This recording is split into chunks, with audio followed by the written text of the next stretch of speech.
Hello everyone, welcome back to my channel.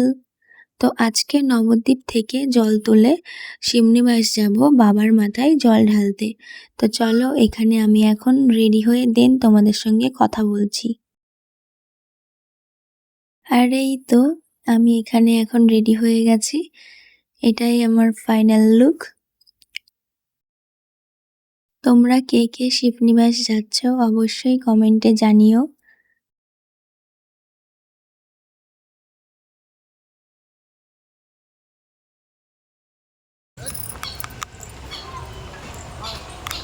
ঝিরিঝিরি বৃষ্টি,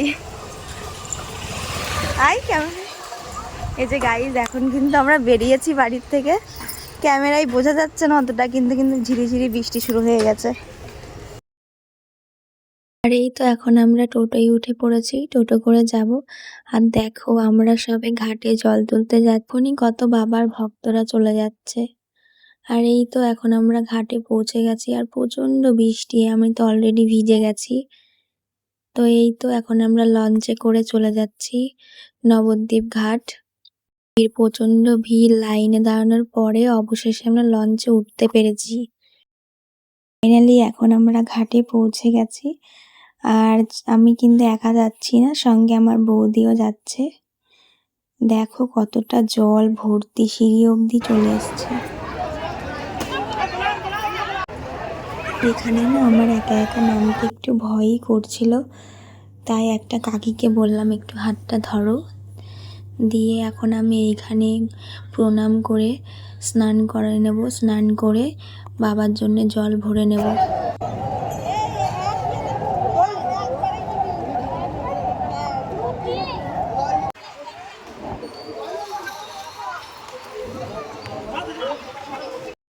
আমার জল নেওয়া ডান, এখন আমি জলের মুটকিটা আটকাচ্ছি।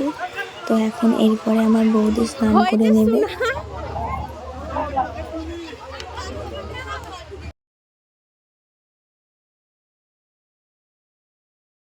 কি বলবো, এইটা স্নান করার পরে আবার যেন একটুখানি পর বৃষ্টি চলে এসছে, তারপরে আবার টান রোদ্দুর উঠেছে, দিয়ে তারপর আবার বৃষ্টি। এই দেখো ভিড়টা দেখো, শুধু এটা শুধু নৌকো পারাপারের জন্য ভিড়, আর এর সামনে লাইন, মানুষ দেখো কত নবদ্বীপ ঘাটে আজকে। আর এই দেখো নৌকা পারাপার করছে একসাথে কত মানুষ, ভিড়টা ভাবতে পারছো। তাও তো আমি পুরো ভিড়টা তোমাদেরকে ভিডিওতে দেখাতে পারিনি, কারণ প্রচণ্ড বৃষ্টি পড়ছিল, ভিডিও অন করতে পারিনি তখন। এই এখন একটু রোদ উঠলো বলে অন করলাম।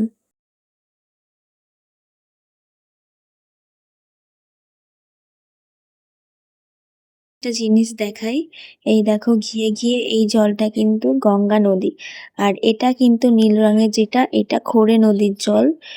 এই দুটো জল কিন্তু কোনো দিন মেশে না, একই নদীতে থাকে কিন্তু কোনোদিন এই দুটো জল মেশে না। এই দেখো, তো কেমন লাগলো অবশ্যই জানিও। তোমরা কি এটা আগে জানতে? তো কমেন্টে বলো। বন্ধুরা, এই যে নবদ্বীপ ঘাট থেকে যাত্রা শুরু করেছিলাম, এখন আমরা উঠছি আবহাটাই। এই যে পূর্ণি কই গেলি? আমি আমার বৌদি ও কত কি খাবার নিয়েছে, ও এত কিছু নিয়ে আর হাঁটতে পারছে না। চলো সামনে গিয়ে তোমাদের সাথে আবার দেখা হবে। এই যে আমার জল, আমরা একটু ফল নিয়ে নিয়েছি।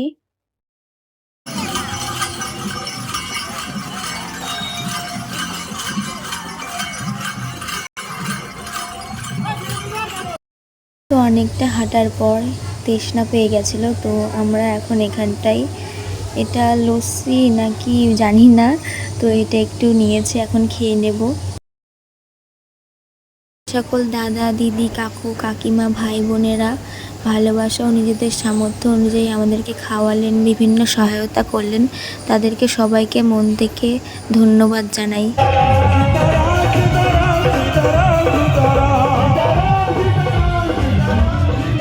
দেখো এরপর আমার বৌদি একটু ফল ও একটু ড্রাই ফ্রুট নিয়ে নিয়েছে। কি পরিমাণ কুচো কুয়া, শুধু দেখো গাই, এর ভেতর দিয়ে হেঁটে যেতে হচ্ছে। সকল দাদা ভাই বোন যারা আমাদের জন্য এতটা সাহায্য করেছেন তাদের কাছে একটাই অনুরোধ, কি পরিমাণ কুচো কুচো খোয়া, এর উপর দিয়ে হেঁটে যাওয়া সত্যি অসম্ভব, প্রচণ্ড কষ্ট হয়ে যায় সকলের। তাই আমার মনে হয় সকল শিমলিবাস যাত্রীদের মনের কথা। তো আমার মনে হয় আপনারা এত সাহায্য করছেন, আর একটু সবাই মিলে সাহায্য করে যদি রাস্তার অন্তত একটা সাইডে কিছু কার্পেট বিছিয়ে দেওয়ার ব্যবস্থা করতেন তো সকলে উপকৃত হতাম পরের বছর। কার্পেট না পেলেও কার্ডবোর্ড যেগুলো হয় কাগজের, ওইগুলোও যদি রাস্তার এক সাইডে দিতেন খুব উপকৃত হতাম।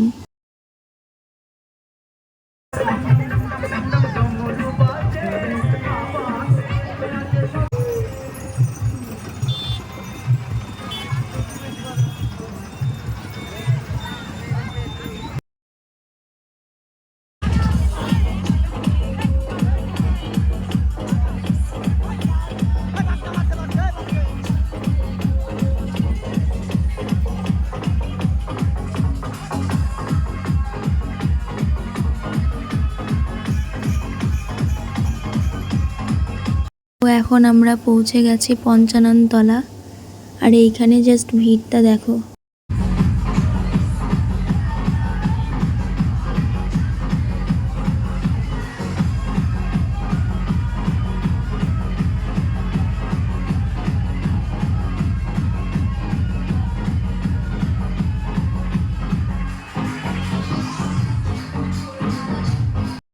আবার হাঁটা শুরু করে দিই, অনেকক্ষণই হলো। আর এখন আমরা প্রায় পৌঁছেই গেছি রোড স্টেশন এর কাছাকাছি। তো এখানে তো রাস্তার অবস্থা আরও প্রচণ্ড খারাপ। একটু লুচি নিয়ে খাওয়া দাওয়া করে নিই। এই তো এরপরে আর ভিডিও অন করিনি গাইস, আবার বৃষ্টি শুরু হয়ে গেছিলো। আর এখন আমরা চলে এসেছি কৃষ্ণনগর প্রায়। এইখানে দেখো এই মূর্তিটা কত সুন্দর লাগছে দেখতে। আমি এখন পৌঁছে গেছিলাম সাকুদা মোড়।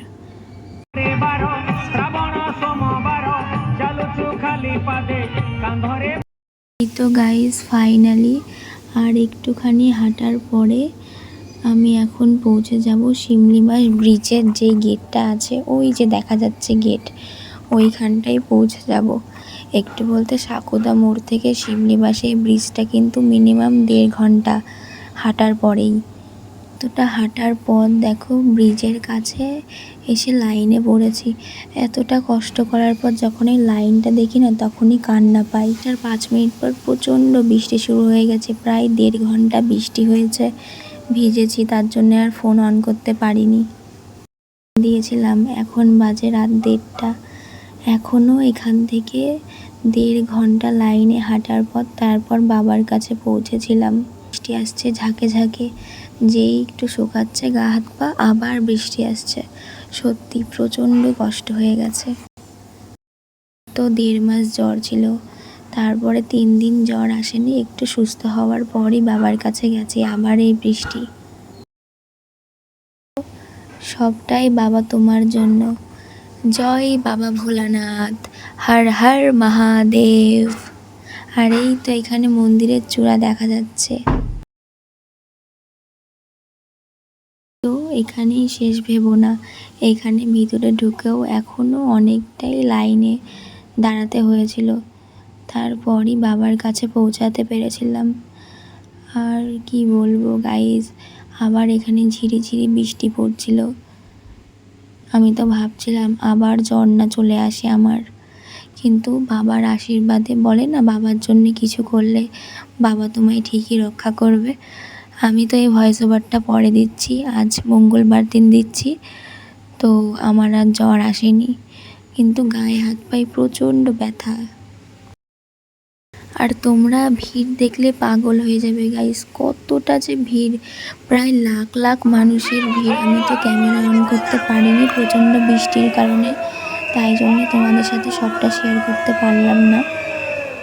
এই তো ফাইনালি এখন বাবার দর্শন পেয়ে গেছে, তোমরাও দর্শন করো আর বলো নমঃ পার্বতী পতে হর হর মহাদেব। 3 সেকেন্ডও হয়তো দাঁড়াতে দিচ্ছে না। জলটা আমার অর্ধেকও ঢালা হয়নি। এই ছত্র যেই জলটা নিয়ে গেছি তার মধ্যে 4-5টা পুলিশ টেনে ওর মধ্যে নামিয়ে ফেলে দিচ্ছে। ওখান থেকে 4-5 জন মন্দিরের বাইরে ধাক্কা মেরে ফেলে দিচ্ছে। তার জন্য তাদেরকেও তো সামলাতে হবে, কিন্তু তারাও তো একটু কেয়ারফুলি করবে। ওখানটায় জলে পুরো ভিজা। যদি ওই সিঁড়ির থেকে পড়ে কারোর হাত পা ভেঙে যায় তখন তার দায় কে নেবে? আবার প্রচণ্ড বৃষ্টি শুরু হয়ে যায়। আমি প্রসাদ কিনি, সেটা আর দেখাতে পারিনি। এরপরে পাশের এই মন্দিরটায় আমি বাবার মাথায় শান্তি মতো একটু জল ঢেলে নিতে পেরেছি, কারণ এখানটায় অতটা ভিড় ছিল না। এরপর আর কোনো ভিডিও ক্লিপ সেরকম নিতে পারিনি গাইস। এরপরে আরও 1 ঘন্টা হাঁটার পরে যেখানে লাইন দিয়েছিলাম সেখানে পৌঁছাই। সেখান থেকে 1.5 ঘন্টা হাঁটার পর ব্রিজের কাছে পৌঁছাই। আর এত প্রচণ্ড ভিড় ছিল, ওরা কোনো এক্সিট গেট করেনি। পাটের ভুঁই মাঠের জমির মধ্যে দিয়ে বেরোতে হয়েছে আমাদেরকে। তারপর সারা রাস্তা আবার সাপুতা মোড় অবধি হেঁটে গাড়ি পেয়েছি প্রায় সকাল 7টার সময়। আর কোনো ক্লিপ নিতে পারিনি। আজকের মতো টাটা।